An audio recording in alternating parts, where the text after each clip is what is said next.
उधर महाराष्ट्र में औरंगजेब की कब्र को लेकर हंगामा। इसी बीच उद्धव गुट के मुखपत्र सामना के एक लेख को लेकर विवाद है। औरंगजेब की कब्र को लेकर जारी विवाद पर एक लेख में हिंदू संगठनों की तुलना तालिबान से कर दी।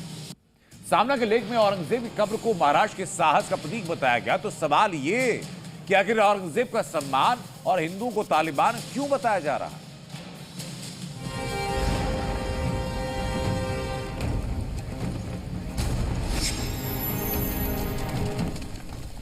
औरंगजेब का सम्मान, हिंदू तालिबान। औरंगजेब की कब्र, महाराष्ट्र का शौर्य। महाराष्ट्र में मुगल बादशाह औरंगजेब को लेकर सियासी पारा चढ़ा और इसी बीच उद्धव गुट के मुखपत्र सामना के संपादक के लेख ने सियासी माहौल को गरमा दिया। तो वहीं उद्धव गुट के मुखपत्र सामना के संपादकीय ने औरंगजेब की कब्र के मुद्दे पर तीखा प्रहार किया।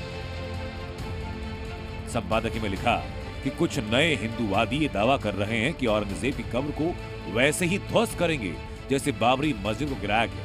ऐसी धमकी देने वाले संगठन महाराष्ट्र के इतिहास और वीर परंपरा के दुश्मन हैं। सामना के संपादकीय में लिखा गया कि औरंगजेब की कब्र महाराष्ट्र के शौर्य का प्रतीक है। कुछ लोग महाराष्ट्र के माहौल को जहरीला बनाना चाहते हैं और खुद को हिंदू तालिबान के रूप में पेश कर रहे हैं। ऐसे लोग हिंदू धर्म का विकृत रूप दिखा शिवाजी का अपमान कर रहे हैं।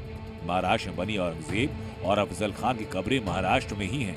शौर्य के उन स्मारकों को उसी तरह से देखना चाहिए। सामना के संपादक के लेख में मांग की गई कि सीएम देवेंद्र फडणवीस ऐसे लोगों पर एक्शन लें और शिवाजी के नाम पर हो रही सियासत को रोकें। देशामध्ये महिमा मंडन होईल तर ते छत्रपती शिवरायांच्या मंदिराचं होईल, औरंगजेबाच्या कबरीचं होणार नाही। हे खरं म्हणजे त्या औरंगजेबाची कबर कशाला हवी? सामना के संपादकीय में हिंदू संगठनों को इतिहास को समझने की सलाह दी। आर्टिकल में लिखा कि शिवाजी महाराज ने तलवार के बल पर स्वराज्य बनाया। जो उनकी तलवार से टकराया उसे इसी मिट्टी में दफन किया गया। उनमें से एक बादशाह औरंगजेब था। लेकिन कुछ उन्मादी धर्मांधों ने बिना इतिहास जाने और बिना इतिहास समझे कब्र को तोड़ने की बात की। सामना के संपादकीय लेख के बाद बीजेपी और उद्धव गुट की शिवसेना आमने सामने है। उद्धव गुट के नेता संजय राउत ने बीजेपी पर हमला बोलते हुए कहा कि आंदोलन करने की जरूरत क्या है। केंद्र और राज्य में बीजेपी की सरकार है, एक फरमान जारी कर कब्र को तोड़ सकते हैं। तो सामना के संपादकीय लेख को लेकर बीजेपी नेता दिनेश शर्मा ने उद्धव गुट की शिवसेना पर पलटवार किया और कहा कि सामना अब शिवसेना का मुखपत्र नहीं बल्कि मुस्लिमों का मुखपत्र हो चुका है। सरकार आरएसएस की है ना देश में और महाराष्ट्र में, तो आंदोलन क्यों कर दो? ऊपर से एक फरमान आदेश निकालो और हटाओ कबर।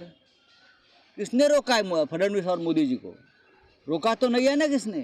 ये आंदोलन का नाटक बंद करो, लोगों को बहुत तकलीफ हो रही है बाहर। तो मैं समझता हूँ कि उद्धव जी वोट बैंक के लिए इतना नीचे गिर जाएंगे, इसकी कल्पना कोई नहीं करता था।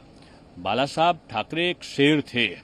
शेर के वहाँ गीदड़ी प्रवृत्ति जन्म लेगी, गीदड़ी भाषा का प्रयोग होगा, ये कभी कोई कल्पना नहीं कर सकता था। सामना जो कभी दहाड़ा करता था, आज सामना गिड़गिड़ा रहा है वोट बैंकों की लालच में। तमाम सियासी बयानों और तकरारों से ये साफ कि अगले कुछ दिनों तक औरंगजेब और उसकी कब्र को लेकर तमाम सियासी दलों के सियासतदान अपनी राजनीतिक रोटियां सेकेंगे। ब्यूरो रिपोर्ट, जी मीडिया।